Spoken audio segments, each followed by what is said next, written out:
Hello ಗೆಳೆಯರಿ, ಇವತ್ತು ನಾವು B Ed ದಾಖಲಾತಿ ಪರಿಶೀಲನೆ ಬಗ್ಗೆ ಕೆಲವೊಂದು ಪ್ರಮುಖ ಅಂಶಗಳನ್ನು ಚರ್ಚೆ ಮಾಡೋಣ. ಇಂದು ಬಿ ಎಡ್ ದಾಖಲಾತಿ ಪರಿಶೀಲನೆಯೇ ಮೊದಲ ದಿನ. ಆದರೆ ಮೊದಲ ದಿನವೇ ಅನೇಕ ಅಭ್ಯರ್ಥಿಗಳು ತಮ್ಮ ದಾಖಲೆಗಳನ್ನು ಪರಿಶೀಲಿಸಿಕೊಳ್ಳಲಾಗದೆ ಹಿಂದಿರುಗಿದರು. ಕಾರಣ ದಾಖಲೆಗಳು ಸರಿಯಾಗಿ ಇಲ್ಲದೇ ಇರುವುದು ಅಥವಾ ಅಪೂರ್ಣವಾಗಿರುವುದು. ನಾಳೆ ನಡೆಯುವ ದಾಖಲಾತಿ ಪರಿಶೀಲನೆಯಲ್ಲಿ ತಮಗೂ ಹೀಗಾಗಬಹುದು. ಆದ್ದರಿಂದ ತಾವು ಪೂರ್ವ ತಯಾರಿಯಲ್ಲಿ ಹೋದರೆ ತಮ್ಮ ದಾಖಲಾತಿಗಳನ್ನು ಸುಲಭವಾಗಿ ಪರಿಶೀಲನೆ ಮಾಡಿಸಿಕೊಳ್ಬೋದು. ನಾಳೆ ನಡೆಯುವ ದಾಖಲಾತಿ ಪರಿಶೀಲನೆಯಲ್ಲಿ ಏನೆಲ್ಲ ದಾಖಲಾತಿಗಳು ಬೇಕು ಮತ್ತು ಯಾವ ಕಾರಣಕ್ಕಾಗಿ ಅನೇಕ ವಿದ್ಯಾರ್ಥಿಗಳು ದಾಖಲಾತಿ ಪರಿಶೀಲನೆ ಮಾಡಿಸಿಕೊಳ್ಳದೆ ವಾಪಸ್ ಮರಳಬೇಕಾಯಿತು ಎಂಬುದನ್ನು ಸಂಪೂರ್ಣವಾಗಿ ಈ ವಿಡಿಯೋದಲ್ಲಿ ತಿಳಿದುಕೊಳ್ಳೋಣ ಬನ್ನಿ. ಇಲ್ಲಿ ತಿಳಿಸಿರುವಂತಹ ಎಲ್ಲ ದಾಖಲಾತಿಗಳು ನಿಮ್ಮಲ್ಲಿ ಇರಬೇಕು. ಅಂದರೆ ಮೂಲ ದಾಖಲಾತಿಗಳು ನಿಮ್ಮಲ್ಲಿ ಇರಲೇಬೇಕು. ಉದಾಹರಣೆಗೆ SSLC ಮಾರ್ಕ್ಸ್ ಕಾರ್ಡ್ ಆಗಿರ್ಬೋದು, PUC ಮಾರ್ಕ್ಸ್ ಕಾರ್ಡ್ ಆಗಿರ್ಬೋದು, ಎಲ್ಲ ಸೆಮಿನ ಡಿಗ್ರಿ ಮಾರ್ಕ್ಸ್ ಕಾರ್ಡ್ಗಳು ನಿಮ್ಮಲ್ಲಿ ಇರಲೇಬೇಕು. ಎಲ್ಲರೂ ಒರಿಜಿನಲಲ್ಲೇ ಇರಬೇಕು ಮತ್ತು ಒರಿಜಿನಲ್ ಒಂದು ಸೆಟ್ಟು ಮತ್ತು ಜೆರಾಕ್ಸ್ 2 ಸೆಟ್ ನಿಮ್ಮಲ್ಲಿ ಕಂಪಲ್ಸರಿ ಇರಲೇಬೇಕು. ಇಂದು ಅನೇಕ ವಿದ್ಯಾರ್ಥಿಗಳು ತಮ್ಮ ದಾಖಲಾತಿಗಳನ್ನು ಪರಿಶೀಲನೆ ಮಾಡಿಸಿಕೊಳ್ಳಲಾಗದೆ ಮನೆಗೆ ತೆರಳಬೇಕಾಯಿತು. ಕಾರಣ ಏನಂತಂದರೆ ಅವರಲ್ಲಿ ಒರಿಜಿನಲ್ ಆಗಿರುವಂಥ ಡಿಗ್ರಿ ಮಾರ್ಕ್ಸ್ ಕಾರ್ಡ್ ಇಲ್ಲದೇ ಇರುವಂಥದ್ದು. ಇಲ್ಲಿ ಅವರು ಕಡ್ಡಾಯವಾಗಿ ಒರಿಜಿನಲ್ ಮಾರ್ಕ್ಸ್ ಕಾರ್ಡನ್ನು ಕೇಳ್ತಾ ಇದ್ದಾರೆ. ಬಟ್ ಕೆಲವೊಂದು ವಿದ್ಯಾರ್ಥಿಗಳ ಡಿಗ್ರಿ ಮಾರ್ಕ್ಸ್ ಕಾರ್ಡ್ ಇನ್ನೂ ಬಂದಿರೋದಿಲ್ಲ. ಅವ್ರು ಹೇಗೆ ಮಾಡೋದು ಅಂತಂದರೆ ತಮ್ಮ ಡಿಜಿಲಾಕರನ್ನು ಬಳಸ್ಕೊಂಡು ಅದರಲ್ಲಿ ಪ್ರಿಂಟೌಟನ್ನು ತೆಗೆದುಕೊಂಡು ಇಲ್ಲಿ ವೆರಿಫೈ ಮಾಡಿಸ್ಕೋಬೋದು. ಅದರಿಂದ ಏನು ಸಮಸ್ಯೆ ಇಲ್ಲ. ಇನ್ನು ಕೆಲವು ವಿದ್ಯಾರ್ಥಿಗಳದ್ದು ಕಾಲೇಜಲ್ಲೂ ಮಾರ್ಕ್ಸ್ ಕಾರ್ಡ್ ಬಂದಿರೋದಿಲ್ಲ ಮತ್ತು ಡಿಜಿಲಾಕರಲ್ಲೂ ಕೂಡ ಮಾರ್ಕ್ಸ್ ಕಾರ್ಡ್ ಬರ್ತಾ ಇಲ್ಲ. ಅವ್ರು ಯಾವ ರೀತಿ ಮಾಡಿಸ್ಕೊಳ್ಳೋದು ಅಂತಂದರೆ ಅವರು ತಮ್ಮಲ್ಲಿರುವಂಥ ಜೆರಾಕ್ಸ್ ಕಾಪಿ ಮೇಲೆ ತಮಗೆ ಸಂಬಂಧಿಸಿದ ವಿಶ್ವವಿದ್ಯಾಲಯದ ಸಿಗ್ನೇಚರ್ ಮತ್ತು ಸೀಲನ್ನು ಮಾಡಿಸ್ಕೊಂಡು ಬರಬೇಕಾಗತ್ತೆ. ನೆನಪಿಟ್ಕೊಳ್ಳಿ, ಕಾಲೇಜ್ ಪ್ರಿನ್ಸಿಪಲ್ ಸೀಲ್ ಮತ್ತು ಸಿಗ್ನೇಚರ್ ಅಲ್ಲ, ಯೂನಿವರ್ಸಿಟಿ ತಮಗೆ ಸಂಬಂಧಿಸಿದ ಯೂನಿವರ್ಸಿಟಿಯ ಸೀಲ್ ಮತ್ತು ಸಿಗ್ನೇಚರನ್ನು ಕನ್ಸಿಡರ್ ಮಾಡ್ತಾ ಇದ್ದಾರೆ.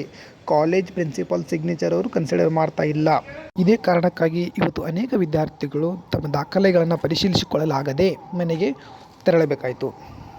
ಆದ್ದರಿಂದ ತಾವುಗಳು ಎಲ್ಲ ಪೂರ್ವ ತಯಾರಿಯನ್ನು ಮಾಡಿಕೊಂಡು ದಾಖಲಾತಿ ಪರಿಶೀಲನೆ ಮಾಡಿಸಿಕೊಳ್ಳಲು ಹೋಗುವುದು ಸೂಕ್ತ. ಇನ್ನು ಕೊನೆಯದಾಗಿ ಇಲ್ಲಿ ತಿಳಿಸಿರುವ ತಮ್ಮ ದಾಖಲೆಗಳನ್ನು ಇದೇ ರೀತಿಯ ಆರ್ಡರ್ ಆಗಿ ತಾವು ಸೆಟ್ ಮಾಡಿಕೊಂಡು ಹೋಗಬೇಕು. ಉದಾಹರಣೆಗಾಗಿ ಮೊದಲು SSLC ಮಾರ್ಕ್ಸ್ ಕಾರ್ಡನ್ನು ಹಚ್ಚಿರಿ, ಆಮೇಲೆ PUC ಮಾರ್ಕ್ಸ್ ಕಾರ್ಡ್, ನಂತರ ಡಿಗ್ರಿ ಮಾರ್ಕ್ಸ್ ಕಾರ್ಡ್, ನಂತರ ವ್ಯಾಸಂಗ ಪ್ರಮಾಣ ಪತ್ರ, ನಂತರ ಕಾಸ್ಟ್ ಇನ್ಕಮ್. ಈ ಥರ ಆರ್ಡರ್ ಆಗಿ ಯಾವ ಥರ ಇದೆಯಲ್ಲ ಅದೇ ರೀತಿಯಾಗಿ ಆರ್ಡರ್ ಆಗಿ ತಾವು ಹಚ್ಚಿಕೊಂಡು ಹೋಗಬೇಕು. ಯಾವುದಾದ್ರೂ ಕಲ್ಯಾಣ ಕರ್ನಾಟಕ ಸರ್ಟಿಫಿಕೇಟ್ ಇದ್ದರೆ ಅದನ್ನು ಕೂಡ ಹಚ್ಬೋದು. ಮತ್ತು PHಗೆ ಸಂಬಂಧಿಸಿದಂತೆ ಯಾವುದೇ ಸರ್ಟಿಫಿಕೇಟ್ ಇದು, ಸ್ಪೆಷಲ್ ಗ್ರೂಪ್ ಸರ್ಟಿಫಿಕೇಟ್ ಇದೆ, ಅದನ್ನು ಕೂಡ ಹಚ್ಬೋದು. ನಂತರ ಈ ಫಾರ್ಮ್ ಫಿಲ್ ಮಾಡೋದು ತುಂಬ ಸುಲಭ. ನೇಮ್ ಆಫ್ ದಿ ಕ್ಯಾಂಡಿಡೇಟ್ ಅಂತ ಇದ್ದಲ್ಲಿ ತಮ್ಮ ಹೆಸರನ್ನು ಹಾಕಿ, ಫಾದರ್ ನೇಮ್ ಹಾಕಿ, ತಮ್ಮ ಸಂಪೂರ್ಣ ವಿಳಾಸನ ಹಾಕಿ, ನೋಡಲ್ ಸೆಂಟರ್ ನಂಬರ್ ಅಂತ ಇರುತ್ತೆ ಅಲ್ಲಿ ಅವ್ರು ಹೇಳ್ತಾರೆ, ರಿಜಿಸ್ಟರ್ ನಂಬರ್ ಅಂತ ತಮ್ಮ ಅಪ್ಲಿಕೇಶನ್ ನಂಬರ್ ಹಾಕಿ. ನಂತರ SSLC ಮಾರ್ಕ್ಸ್ ಕಾರ್ಡ್ ನಂಬರ್ ಅಂತ ಇದೆಲ್ಲ ಅಲ್ಲಿ ತಮ್ಮ ಮಾರ್ಕ್ಸ್ ಕಾರ್ಡ್ ಎಷ್ಟಿವೆ ಅಂತ ಹಾಕಬೇಕು. ಅಂದರೆ SSLC ಮಾರ್ಕ್ಸ್ ಕಾರ್ಡ್ ಒಂದಿರುತ್ತೆ ಒಂದಂತ ಹಾಕಿ, PUC ಮಾರ್ಕ್ಸ್ ಕಾರ್ಡ್ ಒಂದಂತ ಇರುತ್ತೆ ಒಂದಂತ ಹಾಕಿ, ಡಿಗ್ರಿ ಮಾರ್ಕ್ಸ್ ಕಾರ್ಡ್ ಎಷ್ಟಿರುತ್ತೆ ಅಷ್ಟು ಹಾಕಿ, ಕಾಸ್ಟ್ ಇನ್ಕಮ್ ಎಷ್ಟಿರುತ್ತೆ, ನಿಮ್ಮ ಎಲ್ಲ ಸರ್ಟಿಫಿಕೇಟ್ ಎಷ್ಟೆಷ್ಟಿದೆ ಅಂತ ಅಲ್ಲಿ ಬರೀಬೇಕು. ನಂತರ total number of original documents ಅದ ಸಬ್ಮಿಟೆಡ್ ಅಂತ ಇದೆ, ಅಲ್ಲಿ ತಾವು ಎಷ್ಟು ಡಾಕ್ಯುಮೆಂಟ್ಸನ್ನು ಇಲ್ಲಿ ಅಟ್ಯಾಚ್ ಮಾಡಿದಿರೋ ಅಷ್ಟು ಡಾಕ್ಯುಮೆಂಟ್ ಎಷ್ಟಾಗುತ್ತೋ ಅನ್ನೋದನ್ನು ಟೋಟಲಾಗಿ ಅಲ್ಲಿ ಬರೀಬೇಕು. ನಂತರ ಸಿಗ್ನೇಚರ್ ಆಫ್ ದಿ ಕ್ಯಾಂಡಿಡೇಟ್ ಇದ್ದಲ್ಲಿ ಸಿಗ್ನೇಚರ್ ಮಾಡಿ, ಕೆಳಗಿನದು ಆಫೀಸ್ ಯೂಸ್ ಅಂತ ಇರುತ್ತೆ ಅವರು ತುಂಬಿಕೊಳ್ತಾರೆ. ಇನ್ನೊಂದು ಮುಖ್ಯ ವಿಚಾರ ಅಂತಂದರೆ ಈ Annexure 6 ಅಂದರೆ ಈ ಫಾರ್ಮ್ 2 ಸೆಟ್ ನಿಮ್ಮ ಹತ್ರ ಇರಲೇಬೇಕು ಕಂಪಲ್ಸರಿಯಾಗಿ. ಒಂದು ಸೆಟ್ಟನ್ನು ಅವ್ರು ಪಡೆದುಕೊಳ್ತಾರೆ, ಇನ್ನೊಂದು ಸೆಟ್ಟನ್ನು ನಾವು ಈ ವಿದ್ಯಾರ್ಥಿ ಡಾಕ್ಯುಮೆಂಟ್ ವೆರಿಫಿಕೇಷನ್ ಮಾಡಿದ್ದೀವಿ ಅಂತೇಳಿ ಈ ಫಾರ್ಮ್ ಮೇಲೆ ಸೀಲ ಮತ್ತು ಸಿಗ್ನೇಚರನ್ನು ಮಾಡಿಕೊಡ್ತಾರೆ. ನಂತರ ಕೊನೆಯದಾಗಿ ತಮ್ಮ ಡಾಕ್ಯುಮೆಂಟ್ ವೆರಿಫಿಕೇಷನ್ ಮುಗಿದ ನಂತರ ತಾವು ಮಾಡಿಸಿಕೊಂಡ ವೆರಿಫಿಕೇಷನ್ ಡೀಟೇಲ್ಸನ್ನು ಕಂಪ್ಯೂಟರ್ನಲ್ಲಿ ಅಪ್ಲೋಡ್ ಮಾಡಬೇಕಾಗಿರುತ್ತದೆ. ಇದನ್ನು ಕಡ್ಡಾಯವಾಗಿ ಮಾಡಲೇಬೇಕು.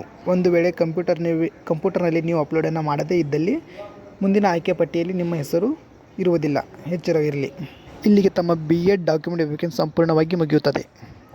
ಇದೇ ರೀತಿ ಅನೇಕ ಉಪಯುಕ್ತ ಮಾಹಿತಿಯನ್ನು ಪಡೆದುಕೊಳ್ಳಲು ನಮ್ಮ ಚಾನಲನ್ನು ಸಬ್ಸ್ಕ್ರೈಬ್ ಮಾಡಿಕೊಳ್ಳಿ. ಧನ್ಯವಾದಗಳು.